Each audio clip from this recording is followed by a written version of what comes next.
जय श्री राम, जय सीताराम। दोस्तों, देवउठनी एकादशी के दिन इस वृक्ष की डाली में बांध देना लाल धागा आपकी जन्म जन्मांतर की गरीबी दूर हो जाएगी। अगर आप देवउठनी एकादशी के दिन शाम के समय इस वृक्ष की पूजा करके एक लाल धागा यहाँ पर बांध देते हैं तो आपके जीवन में धन से जुड़ी समस्या हमेशा के लिए दूर हो जाती है। दोस्तों, आज के वीडियो में बताने वाली हूँ देवउठनी एकादशी कब है, इसकी पूजा का शुभ मुहूर्त कब है और इस व्रत का पारण कब होगा और इस दिन कौन से उपाय करके आप भगवान श्रीहरि के साथ साथ माँ लक्ष्मी की कृपा को पा सकते हैं। देखिए, इस दिन देवउठनी एकादशी पर भगवान श्रीहरि अपनी योग निद्रा से जागते हैं और आपको सभी को पता होगा कि जब देवउठनी एकादशी आती है तो उसी से शादी विवाह जैसे मांगलिक कार्यक्रमों की शुरुआत हो जाती है। आज हम आपको महत्वपूर्ण कुछ खास उपाय बताने वाले हैं जो देवउठनी एकादशी के दिन ही किए जाएंगे। इस बार कार्तिक मास के शुक्ल पक्ष की एकादशी 22 नवंबर को रात्रि 11:03 से प्रारंभ होकर 23 नवंबर की रात्रि 9:01 पर समाप्त होगी।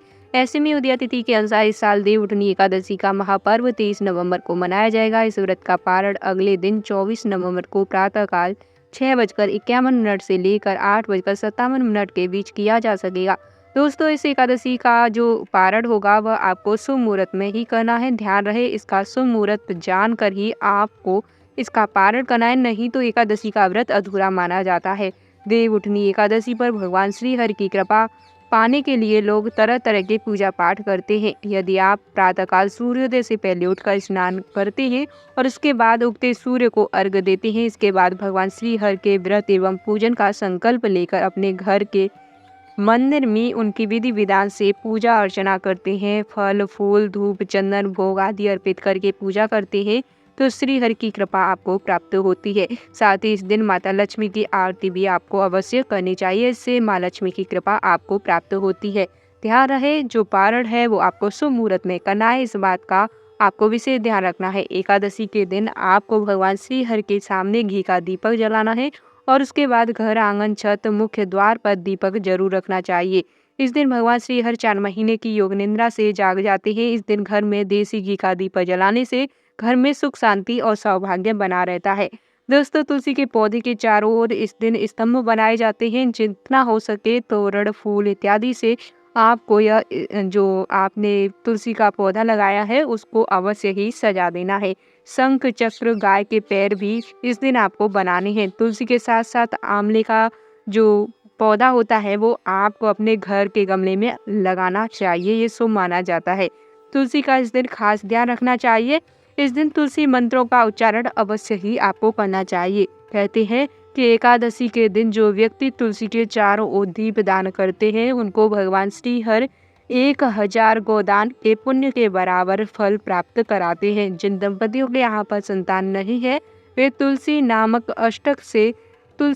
अष्टक का पाठ अवश्य करें, इससे शीघ्र विवाह होता है, बल्कि बिछड़े संबंधी भी करीब आते हैं। नए घर में तुलसी का पौधा भगवान श्री हरि नारायण का चित्र या प्रतिमा जल भरा कलश लेकर प्रवेश करने से नए घर में संपत्ति की कमी नहीं आती है। नौकरी और कारोबार बढ़ने के लिए गुरुवार को श्यामा तुलसी का पौधा पीले कपड़े में बांधकर ऑफिस या दुकान में रखना शुभ माना जाता है। ऐसा करने से कारोबार बढ़ता है और नौकरी में प्रमोशन होता है। देवउठनी एकादशी के दिन भगवान विष्णु को पहले आपको शंख में दूध और फिर गंगा जल भरकर स्नान कराना है। इससे आर्थिक परेशानियां दूर हो जाएंगी। भगवान विष्णु की पूजा करते समय ओम नमो भगवती वासुदेवाय नमः मंत्र का जाप आपको अवश्य करना है। इससे आपके जीवन में आने वाली परेशानियां दूर हो जाती हैं। यदि आपके जीवन में बहुत ज्यादा उतार चढ़ाव है तो आप देवउठनी एकादशी के दिन एक काम अवश्य करना। आपको इस दिन भगवान श्री हरि की पूजा में तुलसी की जड़ अगर आपके पास में है तो उसका एक छोटा सा टुकड़ा काट करके रख लेना है और उस पर गंगा जल छिड़क कर 7 बार मौली लपेटकर पूजा अर्चना करनी है। जिस तरह भगवान श्री हरि की पूजा करेंगे उसी तरह से आपको इस जड़ की पूजा अर्चना करनी है और उसके बाद अपनी मनोकामना बोल देनी है। जो भी आपकी इच्छा हो वो आपको बोल देनी है और उसके बाद आपको ये जड़ अपने घर में जहाँ आप धन रखते हैं उस स्थान पर रख देना है या फिर मंदिर में रख देना है। इससे घर में कभी भी धन आने की कमी नहीं आएगी। साथ ही आपकी हर मनवांछित इच्छाएं भी पूर्ण हो जाती हैं। साथ ही दोस्तों, शाम के समय आपको ओम नमो भगवते वासुदेवाय नमः मंत्र का जाप करते हुए तुलसी के पौधे में केसर मिश्रित ठंडा दूध जल मिलाकर के समर्पित करना है। केसर भगवान शालिग्राम को भोग स्वरूप आपको समर्पित करना है। यदि आपके जीवन में किसी भी प्रकार का संकट ना आए और आपका जीवन बिना किसी रुकावट के चलता रहे, इसके लिए एकादशी के दिन तुलसी के पौधे के नीचे घी का दीपक जलाएं और गाय के घी का दीपक आपको जलाना है। इस बात का ध्यान रखना है। तुलसी के पौधे को प्रणाम करते हुए अपने जीवन के लिए प्रार्थना करें। यदि आप अपने दाम्पत्य संबंधों को सुखमय बनाना चाहते हैं तो इस दिन तुलसी के पौधे में श्रृंगार की सभी सामग्री अवश्य ही समर्पित करें। पूजा की सामग्री जो आपने श्रृंगार की सामग्रियां समर्पित की है उनको किसी भी सुहागिन महिला को भेंट कर दें। यदि आपकी बेटी विवाह में अड़चने आ रही हैं तो उन अड़चनों को दूर करने के लिए आपको 5 तुलसी के पत्ते लेकर उन पर हल्दी का टीका लगाकर शालिग्राम को अर्पित करना है। यदि आपकी संतान के दाम्पत्य जीवन को अच्छा बनाना चाहती हैं तो आपको शालिग्राम और तुलसी जी की विधिपूर्वक पूजा करके भगवान को इलायची का जोड़ा अर्पित करना है। पूजा के बाद इलायची के जोड़े को अपनी संतान को पानी के साथ खाने के लिए दें। यदि आपकी आर्थिक सुख समृद्धि में बढ़ोतरी नहीं हो रही तो इस दिन तुलसी का भोग आपको अवश्य ही लगाना है और उसको सभी को प्रसाद के रूप में वितरण कर देना है। और तुलसी के पौधे के पास घी का दीपक जलाना बिल्कुल नहीं भूलना है। भगवान शालिग्राम को धूप, दीप, पुष्प आदि से पूजा करनी है और पूजा के समय कुछ सिक्के और कौड़ियाँ रखें। जब पूजा समाप्त हो जाए तो उन सिक्कों को और कौड़ियों को संभाल कर अपनी तिजोरी में या अपने पास सुरक्षित रख लें। यदि आप अपनी नौकरी में अच्छी प्रमोशन चाहते हैं तो भगवान विष्णु या शालिग्राम जी को हल्दी का टीका लगाएं और तुलसी दल से उनकी पूजा करें। पूजा के बाद हाथ जोड़कर भगवान से आपको प्रार्थना करनी है। यदि आप अपने जीवन में सौभाग्य को बनाए रखना चाहते हैं तो तुलसी के पौधे पर लाल चुनरी जो आपने चढ़ाई है उसे भगवान शालिग्राम या फिर आपको एक अच्छी नारियल अर्पित करना है और आपको अपने जीवन में भरपूर ऊर्जा बनाए रखना है तो यह एक काम आपको करना ही है। इस दिन आप तुलसी के पौधे की जड़ के पास एक पीले रंग का कपड़ा रखें और तुलसी जी को मिश्री का भोग लगाएं। भोग लगाने के बाद बचे हुए प्रसाद को परिवार के सभी लोगों के साथ में बांट दें।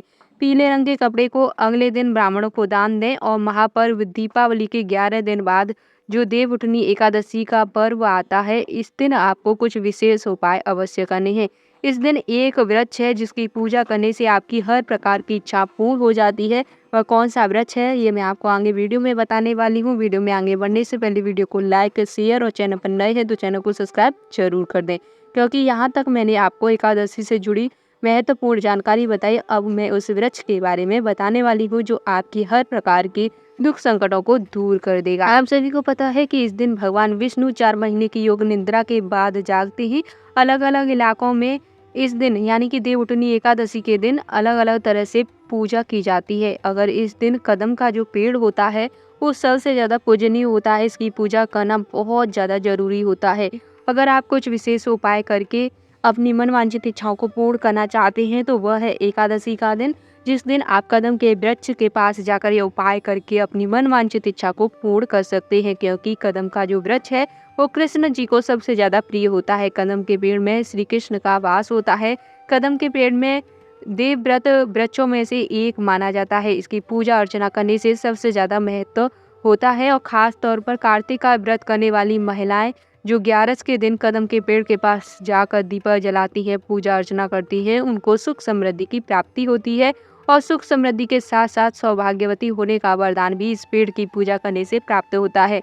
दोस्तों, शरद पूर्णिमा के दिन कदम के पेड़ के नीचे भगवान श्री कृष्ण ने बांसुरी बजाई तो गोपियां दौड़ी दौड़ी चली आई और जब गोपियों को अभिमान हो गया तो श्री कृष्ण उनके साथ में गलवैया करने लगे। तब सखियों का घमंड चूर करने के लिए वे अदृश्य हो गए थे तो कदम के पेड़ पर ही बांसुरी बजाते हुए मिले थे। इसलिए एकादशी पर कदम के पेड़ में अगर महिलाएं सिंदूर का लेप करती हैं तो उनको सौभाग्यवती होने का वरदान प्राप्त होता है। कदम के पेड़ पर अगर कोई व्यक्ति इत्र का छिड़काव करता है तो उसका पूरा जीवन सुगंधित पुष्प की तरह खिलता है। कदम के पेड़ के लिए मोतीचूर के लड्डू अगर एकादशी के दिन बना करके अर्पित किए जाते हैं तो महालक्ष्मी की कृपा उस व्यक्ति पर सदैव बनी रहती है। सबसे पहला कदम के पेड़ के पास पहुंचकर आपको उनको जल अर्पित करना चाहिए। चंदन फूल समर्पित करके एकादशी के दिन पूजन के लिए सामग्री जो बनाई जाती है वह भी आपको वहां ले जानी है और उसकी विधि पर जैसे आप विधि विधान से पूजा करते हैं उसी तरह से कदम के पेड़ की पूजा अर्चना करके अपनी मनवांछित इच्छा की पूर्ति के लिए आपको प्रार्थना करनी है और उसके बाद आपको लेना है एक लाल रंग का धागा, जो आपको कदम के वृक्ष की डाली या फिर कदम के वृक्ष पर 7 बार लपेटना है। लपेटते समय भगवान श्री कृष्ण के ओम नमो भगवती वासुदेवाय नमः मंत्र का जाप करते हुए अपनी मन्नत को बोलते हुए आपको वो धागा बांध देना है। और ध्यान रहे, जब तक आपकी मन्नत पूरी नहीं हो जाती तब तक आपको वो धागा वहीं पर बंधे रखना है, और उसके बाद जैसे ही मन्नत पूरी हो जाएगी तो आपको वो धागा खोल देना है और वहाँ पर अपनी मन्नत पूर्ण होने की खुशी में दूसरा नया धागा बांध देना है। और आपकी ये, अगर आपने ये उपाय किया ना धागे वाला, तो आपको 1 वर्ष के अंदर ही आपको क्या मिलेगा ये भगवान श्री कृष्ण जानते हैं और उनकी कृपा जानती है। दोस्तों, आपको इस एकादशी के दिन यह एक काम अवश्य कर लेना है, चाहे पूजा पाठ कर पाएँ या ना कर पाएँ, व्रत रख पाएँ या ना रख पाएँ, परंतु ये धागे वाला उपाय अवश्य ही करना है। आप सभी के लिए एकादशी की शुभकामनाओं के साथ हम आपसे विदा लेते हैं। वीडियो पसंद आए तो वीडियो को लाइक करें, शेयर करें, चैनल पर नए हैं तो चैनल को सब्सक्राइब जरूर करें। आप सभी की कोई भी प्रश्न है, कोई जानकारी आप चाहते हैं तो कमेंट के माध्यम से बता सकते हैं। मिलते हैं आपसे नेक्स्ट वीडियो में। ओम नमः शिवाय, हरि ओम दोस्तों।